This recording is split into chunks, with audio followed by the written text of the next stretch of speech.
ایران نے اطلاع دی ہے کہ وہ تباہی کی حالت میں ہیں۔ امریکی صدر کا ٹروتھ سوشل پر دعویٰ۔ صدر ٹرمپ نے لکھا، ایرانی چاہتے ہیں جتنا جلد سے جلد ممکن ہو ہم آبنائے ہرمز کھول دیں۔ ایرانی اپنی قیادت کے معاملات حل کرنے کی کوشش کر رہے ہیں۔ مجھے لگتا ہے کہ وہ یہ مسئلہ حل کر لیں گے۔ CNN نے دعویٰ کیا ہے، ایران چند روز میں جنگ بندی کے لیے ترمیمی مسودہ پیش کر سکتا ہے۔ ایرانی وزیر خارجہ عباس عراقچی روس کے دورے کے بعد تہران میں اعلیٰ قیادت سے مشاورت کریں گے۔ سپریم لیڈر مجتبیٰ خامنئی کے خفیہ مقام پر ہونے کی وجہ سے رابطوں میں مشکلات ہیں۔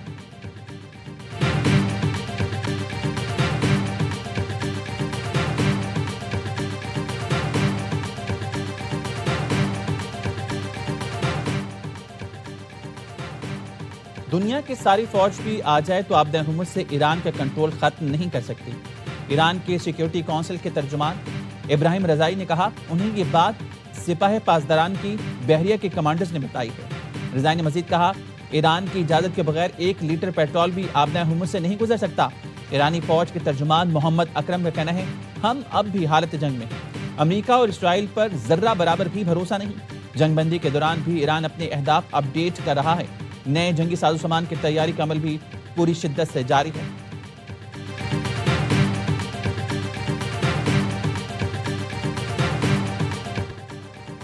امریکہ آزاد ملکوں پر اپنی پالیسیاں مسلط کرنے کی پوزیشن میں نہیں رہا۔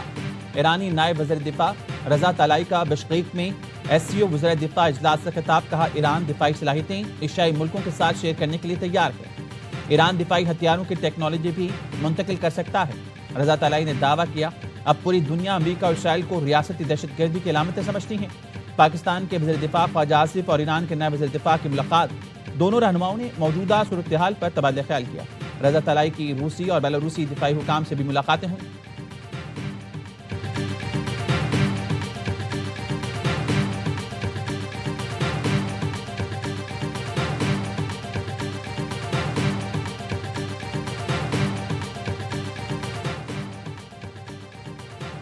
ٹرمپ کے اعلان فتح پر ایرانی رد عمل کیا ہوگا؟ امریکی خفیہ ادارے کی سوچ بچار رائٹرز کے مطابق امریکی اعلان کو ممکنہ طور پر ایران اپنی جیت قرار دے سکتا ہے۔ امریکی فوجیں واپس بلانے پر ایران کا اپنی جیت کا اعلان کرنے کا امکان ہے۔ امریکی خفیہ ادارے کی رپورٹ میں کہا گیا ہے، جنگ امریکی سیاست پر بوجھ بن چکی ہے۔ مڈ ٹرم انتخابات پر بھی ایران جنگ کے اثرات پڑنے کا خدشہ ہے۔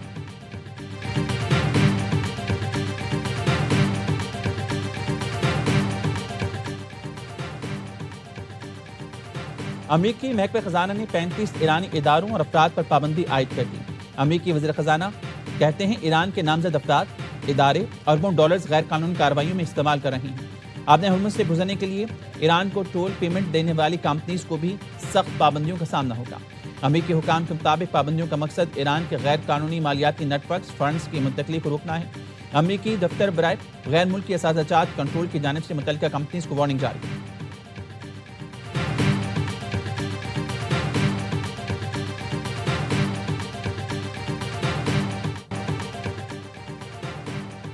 متحدہ عرب امارات کا اوپیک اور اوپیک پلس سے علیحدگی کا اعلان۔ اماراتی حکام کا کہنا ہے، فیصلے کا اطلاق 1 مئی سے ہوگا۔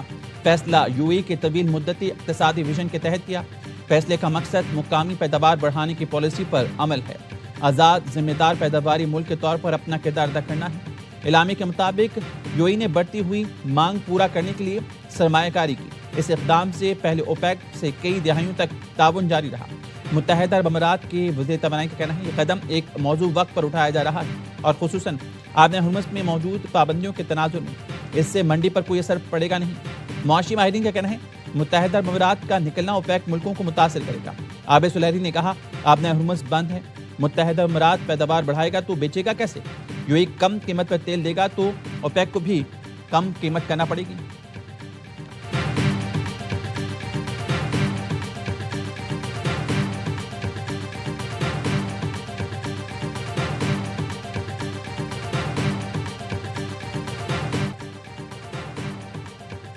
بین الاقوامی منڈی میں خام تیل کی قیمتوں میں مزید اضافہ۔ لندن برینڈ خام تیل کی قیمت 3.03% بڑھ کر $111.47 فی بیرل ہو گئی۔ ویسٹ ٹیکساس خام تیل کی قیمت 3.53% اضافے سے $99.77 فی بیرل پر آ گئی۔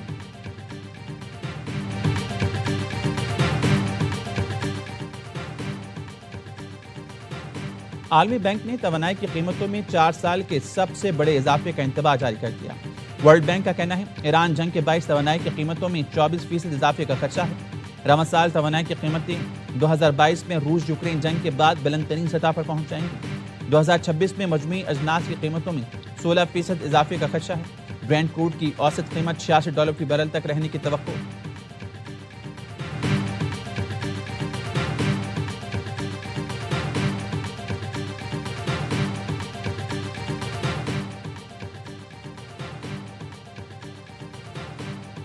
عالمی امن کے لیے پاکستانی قیادت کی مخلصانہ کوششیں جاری اور ساری ہیں۔ خطے کی تازہ صورتحال اور قومی امور کا جائزہ لینے کے لیے وفاقی کابینہ کا اجلاس آج صبح 11:30 بجے طلب کیا گیا۔ وزیراعظم شہباز شریف وفاقی کابینہ اجلاس کی صدارت کریں گے۔ اہم بیٹھک میں ملک کی معاشی صورتحال سمیت اہم امور زیر غور آئیں گے۔ کابینہ اراکین کو خطے میں قیام امن کے لیے پاکستان کی کوششوں سے آگاہ کیا جائے گا۔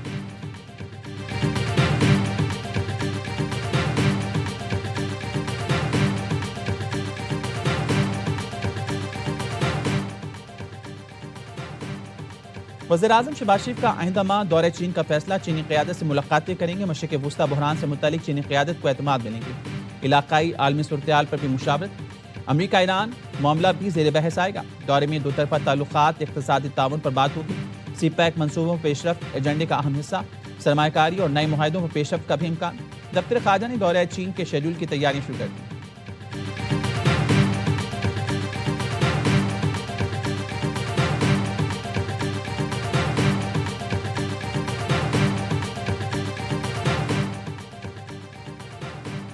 وزیراعظم شہباز شریف سے وزیراعظم نیوزی لینڈ کا رابطہ۔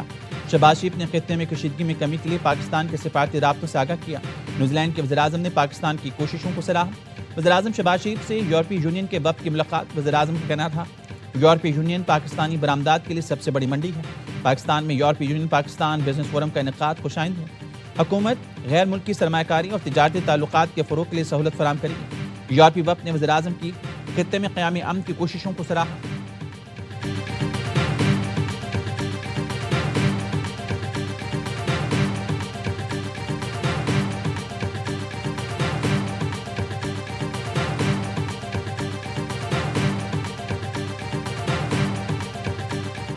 پاکستان اپنی ذمہ داریاں بہترین طریقے سے نبھا رہا ہے۔ قطر جنگ کے خاتمے کے لیے پاکستان کی ثالثی کی کوششوں کی بھرپور حمایت کرتا ہے۔ قطری وزارت خارجہ کے ترجمان نے کہا پاکستان ثالثی پر مکمل بھروسہ ہے اور اسی کے ذریعے تنازع کے حل کا خواہاں ہے۔ سیکرٹری جنرل اقوام متحدہ انطونیو گوتریس کا نائب وزیر اعظم اسحاق ڈار کو ٹیلی فون۔ اسحاق ڈار نے پاکستان کی سفارتی کوششوں اور مختلف فریقین سے رابطوں پر آگاہ کیا۔ انطونیو گوتریس نے عالمی برادری پاکستان کی کوششوں کو قدر کی نگاہ سے دیکھی ہے۔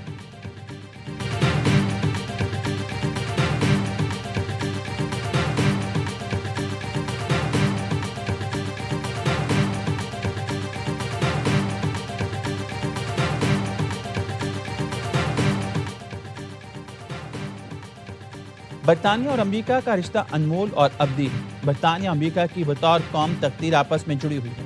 برطانوی شاہ چارلس ٹرمپ کا امریکی کانگریس سے خطاب، کہا یورپ اور امریکہ میں اتحاد آج پہلے سے کہیں زیادہ اہم ہے۔ کنگ چارلس کی پریس ڈنر شوٹنگ واقعے کی مذمت، کہا تشدد کی ایسی حرکتیں کبھی کامیاب نہیں ہوں گی۔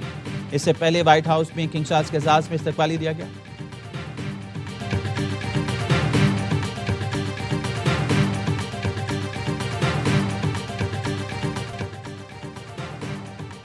جسٹس محسن اختر کیانی کے اسلام آباد سے لاہور ہائی کورٹ تبادلے کی منظوری۔ جسٹس بابر ستار کا پشاور ہائی کورٹ تبادلہ ہوگا۔ جوڈیشل کمیشن اجلاس سے ججز کے تبادلے کی منظوری۔ جسٹس محسن اختر کیانی کا تبادلہ کثرت رائے سے منظور کیا گیا۔ جوڈیشل کمیشن کے 9 اراکین نے جسٹس کیانی کے تبادلے کے حق میں ووٹ دیا۔ جوڈیشل کمیشن نے جسٹس سمن رفعت امتیاز کے سندھ ہائی کورٹ تبادلے کی منظوری دی۔ جسٹس ارباب طاہر اور جسٹس خادم سومرو کے تبادلے کی سفارش واپس لے لی گئی۔ چیف جسٹس شاہجہاں آفریدی نے ججز ٹرانسفر کی مخالفت میں ووٹ دیا۔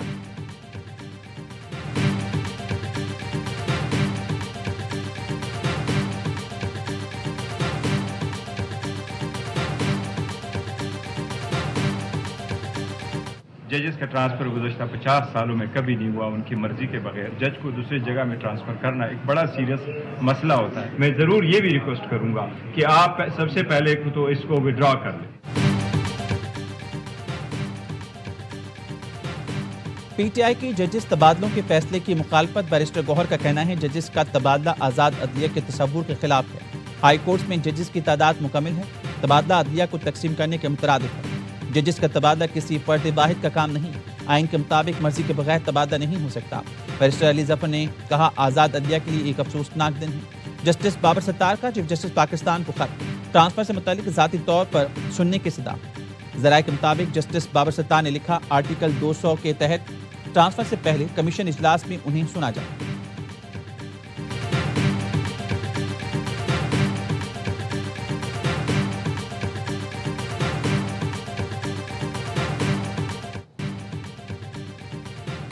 آرمی راکٹ فورس کمانڈ کی فتح 2 میزائل سسٹم کی کامیاب تربیتی مشق۔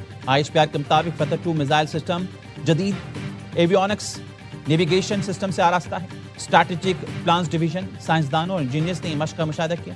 اعلیٰ عسکری قیادت نے فتح سیریز میزائل کی کامیاب تربیتی مشق کا سراہا۔ مارکہ حق کی کامیابی کا 1 سال مکمل، واہگہ بارڈر پر خصوصی تقریب میں افواج پاکستان کو خراج تحسین پیش کیا گیا۔ قومی ہیروز، سیاستدان، طلبہ، مذہبی رہنماؤں اور اقلیتی برادری سمیت شہریوں کی بڑی تعداد شریک ہوئی۔ شرکاء کی جانب سے پاک فوج زندہ باد کے فلک شگاف نعرے، یادگار شہداء پر پھول رکھے اور مارکہ حق کے شہداء کے درجات کی بلندی کے لیے دعا کی۔ شرکاء نے کہا ہر جہریت کا منہ توڑ جواب دیا جائے گا۔ مارکہ حق کے دوران پاکستانی قوم نے ثابت کیا کہ وہ اپنی افواج کے ساتھ سیسہ پلائی دیوار کی مانند کھڑی ہے۔ آپریشن بنیال المرصوص میں افواج پاکستان کے بھرپور جواب نے دشمن کو پسپائی پر مجبور کیا۔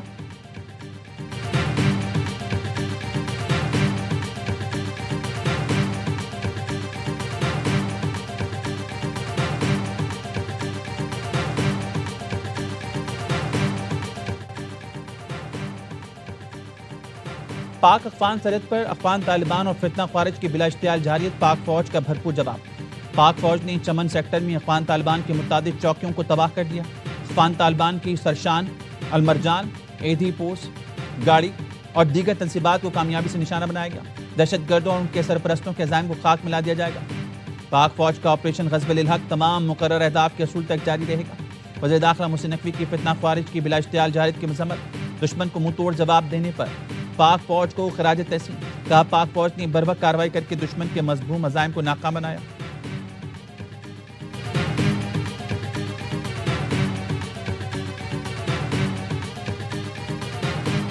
افغان سرزمین پاکستان اور اس کے شہریوں پر حملوں کے لیے استعمال ہو رہی ہے۔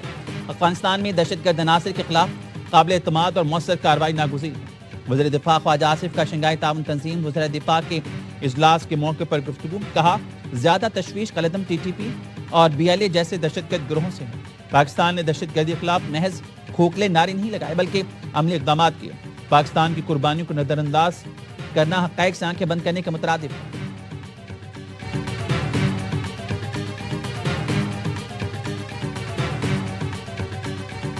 عارف حبیب کنسورشیم نے PIA کے باقی 25% شیئرز خریدنے کی پیشکش قبول کر لی۔ ذرائع نجکاری کمیشن کے مطابق شیئرز خریداری کی پیشکش جمع کرانے کی آخری 28 اپریل تاریخ تھی۔ کنسورشیم پہلے ہی PIA کے 75% شیئرز 135 ارب روپے میں حاصل کر چکا۔ باقی 25% شیئرز کی مالیت تقریباً 45 ارب روپے مقرر کی گئی ہے۔ بابر اعظم اپنی کپتانی میں پہلی بار PSL کے فائنل میں پہنچ گئے۔ پشاور زلمے کی 5 سال بعد فائنل میں انٹری۔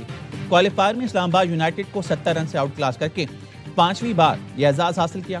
نیشنل اسٹیڈیم کراچی میں اسلام آباد کی ٹیم 222 رنز کے تعاقب میں 151 پر ڈھیر، صرف 4 بلے باز ڈبل فگر میں پہنچ سکے۔ ایرن ہارڈی کی 3، محمد باسط اور سفیان مقیم کی 2 وکٹیں۔ پشاور نے پہلے کھیل کر 7 وکٹ پر 221 رنز بنائے۔ بابر اعظم نے 103 رنز کی زبردست اننگ پر میچ کے ہیرو قرار۔ ایونٹ کے تمام میچ اسپورٹس پر براہ راست دکھائے جا رہے ہیں۔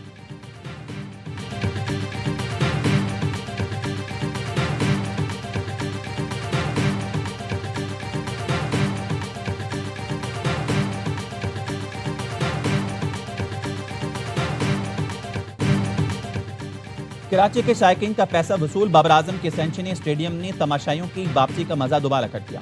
کوالیفائرز میں اسلام آباد کے خلاف 59 گیندوں پر 103 رنز کی شاندار اننگ، رواں سیزن کی دوسری اور PSL کیریئر کی چوتھی ٹرپل فگر اننگ کھیلی۔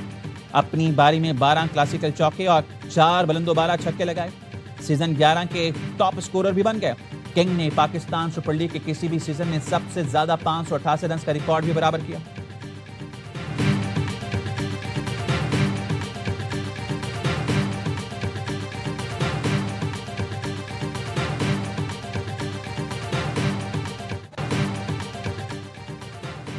بابر اعظم کی سینچری نے دل خوش کر دیا۔ ہمارا پیسہ وصول ہو گیا۔ نیشنل اسٹیڈیم میں بابر اعظم کی شاندار سینچری دیکھنے والے مداح خوش ہو گئے۔ کہتے ہیں یہی خواہش لے کر آئے تھے، بابر سینچری بنائیں اور وہ پوری ہو گئی۔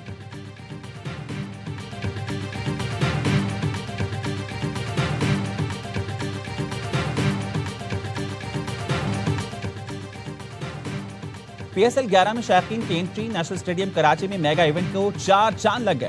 فینز نے آ کر کھلاڑیوں کا جوش بھی بڑھایا، ہر چوکے چھکے پر شور، اپنے پسندیدہ کھلاڑیوں کے لیے نعرے۔ شائقین ٹکٹ کے لیے دوپہر سے لائنوں میں لگے تھے۔ اسٹیڈیم آنے کی اجازت دینے پر پی سی بی اور وزیراعظم کا شکریہ ادا کیا۔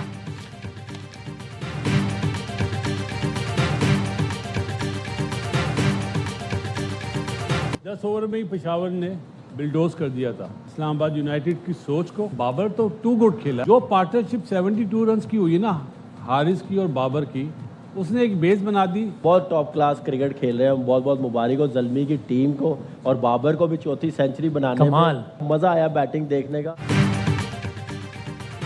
سابق کرکٹرز کی بابر اور زلمی کو مبارکباد۔ پروگرام ہر لمحہ پرجوش میں اظہار خیال کرتے ہوئے باسط علی نے کہا، پشاور نے 10 اوورز میں اسلام آباد کی سوچ کو بلڈوز کر دیا تھا۔ بابر اور حارث کی پارٹنرشپ نے جیت کی بنیاد رکھی۔ کامران اکمل نے کہا، بابر ٹاپ کلاس کرکٹ کھیل رہے ہیں۔ پشاور کے ٹاپ 3 نے اسلام آباد کو گیم سے باہر کر دیا۔ اداکار عدنان صدیقی بنے مہمان، سامنا کیا دلچسپ سوالوں کا۔ مصطفیٰ چودھری نے شعیب اختر کا روپ دھارا، عادی نے مزاح کا تڑکا لگایا۔